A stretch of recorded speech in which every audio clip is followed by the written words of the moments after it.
मंचकिन्स, hello मेरे प्यारे प्यारे बच्चों, कैसे हो? सबका संडे फंडे हो रखा है। अरे चलो यार, फन तो बहुत हो गया। अब जो आपकी एक नई क्लास आने वाली है, क्लास 10th, उसकी तैयारी करते हैं। और उसकी तैयारी हम किससे शुरुआत कर रहे हैं? हम शुरुआत कर रहे हैं bridge course on class 10th English से। तो इस ब्रिज कोर्स का क्या मतलब है, क्या फंडा है, क्या लेकर आई है आज आपके लिए आपकी ओशन मैम, अभी आपको बताते हैं। क्विकली ब्रीफ करते हैं, उससे पहले जरा आपका वेलकम कर ले। So guys, welcome back to the channel, welcome back to yet another video with your very own English master teacher miss Ocean ma'am. So guys, इस ब्रिज कोर्स की सिग्निफिकेंस एक ब्रिज की तरह है। जैसे एक ब्रिज जो है दो पॉइंट्स को, ठीक है, आपके दो पहाड़ों को किसी को कनेक्ट करता है, दो रोड्स को, उसी तरीके से आज जो ये ब्रिज कोर्स है ये आपकी क्लास 9th और क्लास 10th को कनेक्ट करेगा और आपके लिए वो क्लास इजी बनाएगा। कैसे? क्योंकि आपने क्लास 9th में अपने इंग्लिश में कुछ टॉपिक्स ऑलरेडी ऐसे कर लिए हैं जो क्लास 10th में भी आने वाले हैं, और वही कॉन्सेप्ट्स आपके डायरेक्टली वहाँ यूटिलाइज होंगे, वही टॉपिक्स डायरेक्टली आपके उन्हीं में आएंगे इंग्लिश के क्लास 10th के पेपर में। So guys, this is one important video for you because I'm going to brief you on those very topics once again, brush you up, ठीक है, ताकि आप उनको अच्छे से एक बार रिवाइज कर ले, बिकॉज आपको पता है कि इस ईयर भी वो आपके काम आने वाले हैं। So guys, before we get into the video, I would request you, मतलब दिल से मेरी ये ना रिक्वेस्ट है, प्लीज वीडियो को लाइक कर दो यार। हम इतनी प्यारी प्यारी वीडियोस बना रहे हैं आपके लिए, इतना सोच कर आपके लिए नो कंटेंट ला रहे हैं, आपसे इतना नहीं हो सकता? इतनी सी मेहनत नहीं करी जा रही आपसे? Such selfish kids. So guys, जल्दी से वीडियो को लाइक कर दीजिए, चैनल को सब्सक्राइब कर दीजिए, और चलिए फिर हम अपनी वीडियो को स्टार्ट करते हैं। अब भाई, ब्रिज कोर्स में जो आपके क्लास 10th के कॉमन टॉपिक्स है ना, उसमें सबसे पहले आपकी ग्रामर आती है। लिटरेचर के तो ऑब्वियसली जो चैप्टर्स हैं वो नए होंगे बिकॉज किताबें नहीं होंगी, ठीक है, बट जो ग्रामर है, ग्रामर का ऐसा बहुत मेजर पोर्शन है जो आपके लिए सेम है, ग्रामर एंड क्रिएटिव राइटिंग में से जो आपको हेल्प मिल सकती है। तो अगर हम क्लास 9th में बात करें, ठीक है, आपके क्रिएटिव राइटिंग में, आपके ग्रामर में कौन सी चीजें आती थी, तो उसमें tenses, modals, subject verb concord, यही की टॉपिक है। इसको पता नहीं अलग अलग हमने क्यों मेंशन कर दिया गलती से। तो सब्जेक्ट वर्ब कॉन्कॉर्ड, ठीक है, ये आपका हो चुका है। Determiners, reported speech, editing, gap filling, इन सब पे आप क्वेश्चंस, इन सब के कॉन्सेप्ट्स आप डिटेल में क्लास 9th में ऑलरेडी कर चुके हो, ठीक है। सो इसके अलावा अगर मैं क्रिएटिव राइटिंग की बात करूं, तो क्रिएटिव राइटिंग में आपका डिस्क्रिप्टिव पैराग्राफ आता था, डायरी एंट्री आती थी और स्टोरी राइटिंग आती थी, करेक्ट? इतना ही मामला था ना।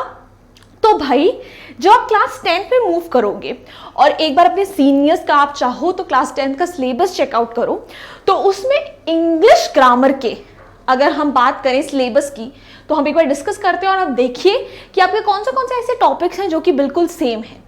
तो ग्रामर पोर्शन आप देख रहे हैं, tenses, modals, subject verb concord, determiners, reported speech, editing, gap filling. क्या ये वही टॉपिक्स नहीं हैं जो आप क्लास 9th में ऑलरेडी पढ़ चुके हो, उसके ऊपर क्वेश्चंस ऑलरेडी अटेम्प्ट कर चुके हो? And let me give you one more good news, ठीक है, आपका जो फॉर्मेट होगा ना क्वेश्चंस का, वो भी सेम रहने वाला है। मतलब जिस टाइप के क्वेश्चंस आपने इन टॉपिक्स पर क्लास 9th में करे थे, वही उसी टाइप के क्वेश्चंस, उसी लेवल के क्वेश्चंस आपको क्लास 10th में भी आएंगे। हाउएवर इट कैन डिफर कि आपके स्कूल में आपको अगर कुछ अलग करवाया हो, अलग तरीके से क्वेश्चंस दिए हो, तो I can not comment on it. But अगर आपके स्कूल्स भी CBSE को स्ट्रिक्टली फॉलो करते हैं, उसी की गाइडलाइंस को स्ट्रिक्टली फॉलो करते हैं, तो क्लास 9th में आपने जिस टाइप के क्वेश्चन करे थे, तो वही पैटर्न आपका क्लास 10th में भी ग्रामर वाले सेक्शन में फॉलो होना है। उसके अलावा अगर मैं क्रिएटिव राइटिंग सेक्शन की बात करूं, तो उसमें लेटर राइटिंग आना है, एनालिटिकल पैराग्राफ आना है। अब एनालिटिकल पैराग्राफ आई नो आप सबके लिए एक न्यू टॉपिक होगा, एंड इसमें डरने की कोई बात नहीं है, we will understand it together, ठीक है। इसमें डिफरेंट टाइप के आपके क्वेश्चंस आ सकते हैं, फिर चाहे वो चार्ट्स, डेटास, ग्राफ से रिलेटेड हो, स्वॉट एनालिसिस हो, फॉर या अगेंस्ट स्टेटमेंट्स पर आपको कमेंट करना हो। We'll get into the details of it once we start our syllabus thoroughly. तो इसकी टेंशन मत लो, ये आपका 5 मार्क्स का आता है, ठीक है, और इसको करना बहुत मुश्किल नहीं है। ठीक है, बहुत सारे बच्चों को इसमें प्रॉब्लम जरूर होती है, but we'll break it down for you. हम इसकी भी एक कुंजी निकालेंगे जिससे आप ये क्वेश्चंस भी अच्छे से अटेम्प्ट कर सको। अब लेटर राइटिंग अगर बात करी जाए तो लेटर राइटिंग तो आई एम प्रिटी श्योर कि आप सब ने क्लास 8 तक जरूर करी होगी, और फॉर्मल लेटर्स भी किसी ना किसी तरीके से लिखे होंगे। और अगर कोई बच्चा ऐसा है जो कि आईसीएससी का पार्ट रह चुका है और अब वो सीबीएसई में स्विच कर रहा हो, उसने 9th में, बट 10th में करना बहुत अनकॉमन है, बट स्टिल अगर आप 9th भी आईसीएससी करके 10th में आ रहे हो सीबीएसई में, तो letter writing shouldn't be a challenge for you. बस बात इतनी है कि बचपन में आपने मोस्टली इनफॉर्मल लेटर्स करे होंगे, यहां पर आप फॉर्मल लेटर्स करोगे। And let me tell you, इन लेटर्स को, इन फॉर्मल लेटर्स को अटेम्प्ट करना as compare to informal letters आसान है, एंड इसमें आप मार्क्स ज्यादा अच्छे से स्कोर कर सकते हो बिकॉज इनकी एक बनी बनाई लैंग्वेज होती है। ठीक है, उसी टर्मिनोलॉजी को यूज करते हुए, उसमें हेर फेर करते हुए आपको सेंटेंसेस फ्रेम करने होते हैं, so it becomes easier to score marks. ठीक है, तो लेटर राइटिंग में आपका letter to editor, complaint letter, inquiry letter, order letter, mostly ये वाले आते हैं। ठीक है, तो आई डोंट थिंक सो कि आपने इंक्वायरी या ऑर्डर लेटर करा हो, ठीक है, बट आई थिंक कंप्लेंट या letter to editor most of the kids आप लोगों ने अटेम्प्ट करा होगा 8th तक, चाहे 9th में वो आपके सिलेबस में ना भी रहा हो, but later writing is something that is not new for I think lot of kids, not क्या यार, मोस्टली सभी के लिए, सबको लेटर राइटिंग आती है। हो सकता है कि आपने इनफॉर्मल लेटर्स पे अभी तक ज्यादा फोकस करा हो, बट इस बार आपको फॉर्मल लेटर पे फोकस करना है। ठीक है, तो ये रही आपके ग्रामर सेक्शन की बात। ठीक है, अब एक बार आप दोबारा से ये टॉपिक्स ले लीजिए, क्या क्या टॉपिक्स आपके कॉमन है। ग्रामर को हमने डिस्कस करा। ग्रामर इज समथिंग जो क्लास 9th में जैसी थी, जो आपका उसके अंदर टॉपिक्स थे, जो आपके क्वेश्चंस थे, सेम चीजें आपको क्लास 10th में भी करनी है ग्रामर में कंटिन्यू। ठीक है, फिर रीडिंग कॉम्प्रिहेंशन, इसकी बात अभी तक हमने नहीं करी है, तो आपका एक डिस्कर्सिव पैसेज, एक फैक्चुअल पैसेज क्लास 9th में आता था रीडिंग सेक्शन के लिए। अगेन उसी टाइप के पैसेजेस, 2 पैसेजेस, एक डिस्क्रिप्टिव, एक फैक्चुअल पैसेज आपका रीडिंग सेक्शन में आएगा। ठीक है, in class 10th as well. So this is also something that you are already aware of. ठीक है, और आपने इस टाइप के क्वेश्चंस ऑलरेडी अटेम्प्ट कर रखे होंगे। पोएटिक डिवाइसेस की अगर बात करें तो पोएटिक डिवाइसेस मेरे ख्याल से क्लास 9 के बच्चों को अब काफी हद तक पता चल गई होंगी। तो लिटरेचर में this is one topic that is common for you, क्योंकि पोम्स जो है वो आपके क्लास 10th में भी होंगी। ठीक है, 9 से 10 पोम्स आपकी आएंगी, डिपेंडिंग कि अभी सीबीएसई आपके लिए कौन सी नई सिलेबस रिलीज करता है, उसके लिए क्या नोटिस आता है। अब उसमें से यस, पोएटिक डिवाइसेस पर बेस्ड क्वेश्चन आते हैं। ठीक है, and I am pretty sure class 9th में भी आपसे ये सवाल पूछे गए होंगे, आपको आपकी टीचर्स ने बहुत सारे पोएटिक डिवाइसेस समझाए होंगे। ठीक है, अगर आपने वो पोएटिक डिवाइसेस अभी तक नहीं समझे हैं then do not worry, we are going to do them once again. Grammar भी हम के कॉन्सेप्ट्स भी हम दोबारा से क्लास 10th में करेंगे।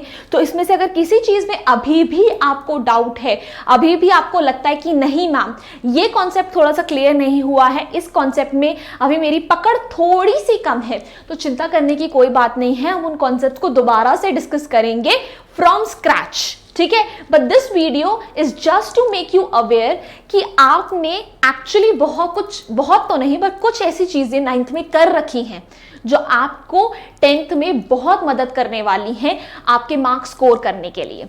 ठीक है, अब अगर मैं ग्रामर टॉपिक्स में डिटेल में दोबारा से जाने की बात करूं तो these are the topics: tenses, modals, subject verb concord, determiners, reported speech, editing, gap filling. इसी में से आपके ऐसे ही आपके क्वेश्चंस आते हैं। ठीक है, अब नेक्स्ट अगर मैं पोएटिक डिवाइसेस की बात करूं सो दीज आर ऑलमोस्ट, ठीक है, ऑल द पोएटिक डिवाइसेस, एक आध अगर छूट गए हो तो छूट गई हो, but almost all the poetic devices जो कि क्लास 10th में आपके यूज होने वाले हैं।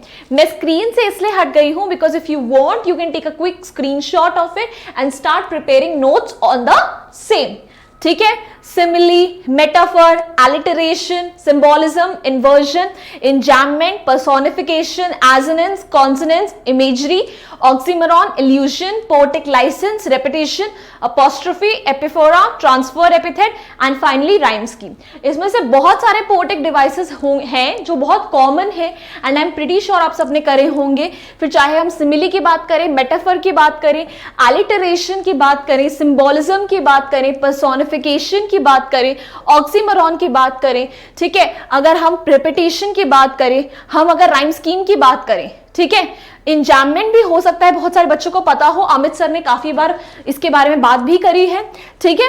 सो आई थिंक ये सारे ऐसी चीजें हैं, ठीक है, जो आपको ये सारे ऐसे पॉइंटर्स हैं, ऐसे पोएटिक डिवाइसेस के कंटेंट हैं जो आपको ऑलरेडी आने चाहिए. नहीं आते, again no need to take tension, we are going to cover up each and every topic in our further coming classes, ठीक है. हाउएवर अगर आपको आते हैं तो बहुत बढ़िया बात है. एंड कमेंट सेक्शन में मुझे प्लीज जाने से पहले बताकर जाना कि कौन से बच्चे को इसमें से कितने टॉपिक्स आते हैं. Let's count them 1 2 3 4 5 6. So 6 3s are 18. तो 18 आपको लिटरेरी डिवाइसेस में से कितने लिटरेरी डिवाइसेस नीचे आते हैं जल्दी से मुझे बताना, ठीक है. एंड अगर आपको चाहिए कि मैं लिटरेरी डिवाइसेस पर एक आपके लिए क्विक वी क्विज लेकर आऊं टू चेक योर नॉलेज, तो वो भी बताना, हम वो भी कर सकते हैं. मजेदार रहेगा ताकि आपको स्टार्टिंग में पता चल जाए कि हाँ ये चीजों में थोड़ा सा मेरा हाथ ना कच्चा हो रखा है, ये पोएटिक डिवाइस अभी मुझे क्लियर नहीं है, तो इस पे शायद से मुझे अच्छे से पढ़ना पड़ेगा, ठीक है. बता के जाना, मजा करेंगे, एक फन सेशन रखेंगे उसको, ठीक है. So these were all the topics, ठीक है, that are common for you, ठीक है, जो क्लास 9th के क्लास 10th में भी आपके लिए फॉलो होंगे. एंड रुक जाओ, अभी आपके लिए एक और चीज बाकी है, वीक क्विज, ठीक है, आपके, ठीक है, 2023-2024 सेशन का क्लास 10th के लिए पहला वीक क्विज, ठीक है, पहला नहीं, दूसरा वीक क्विज, राइट. सैटरडे को पहला हो चुका है, तो दूसरा वीक क्विज गाइस. तो इस वीक क्विज को अटेम्प्ट करने के लिए आपको ज्यादा कुछ नहीं करना है. डिस्क्रिप्शन बॉक्स, जो वीडियो देख रहे हो ना, उसी के डिस्क्रिप्शन बॉक्स में वीक क्विज का लिंक दिया हुआ है, उस लिंक पे जाके क्लिक करो, वीक क्विज को ज्वाइन करो, ठीक है. सारे के सारे questions, let me tell you, grammar पर बेस्ड है. ग्रामर क्यों लिया मैंने? Because grammar is common, plus बचपन से पढ़ते आ रहे हैं ग्रामर, तो आई एम एक्सपेक्टिंग कि आप में से बहुत सारे बच्चों को क्वेश्चन आते होंगे, ठीक है. वीक क्विज अटेम्प्ट करने के बाद मेक श्योर कमेंट सेक्शन में बताकर जाओ कि आपके कितने नंबर आए वीक क्विज में, आपको कितने क्वेश्चंस आते हैं, कितने तैयार हैं आप अपनी क्लास 10th के लिए, ठीक है बच्चा बाड़ी. सो दैट्स ऑल, ठीक है. I hope you enjoyed the session, I hope you found it informative, ठीक है. I hope it instil a little confidence in you, ठीक है. एंड आपको बेटर फील हो रहा हो कि हाँ इतनी भी बड़ी मुसीबत नहीं है, क्लास 10th मिलकर करेंगे, अच्छे से कर लेंगे. So guys that's it from my side, ठीक है. जल्दी से अपना काम भी कर लीजिए, वीडियो को लाइक कर दीजिए, चैनल को सब्सक्राइब कर दीजिए, और यार बेल आइकन को दबा दीजिएगा ना, रिमाइंडर आते रहेंगे इतनी अच्छी वीडियोस के, बुरी बात थोड़ी है. So guys that's it, enjoy your Sunday, have fun, फिर मिलेंगे पढ़ते पढ़ते.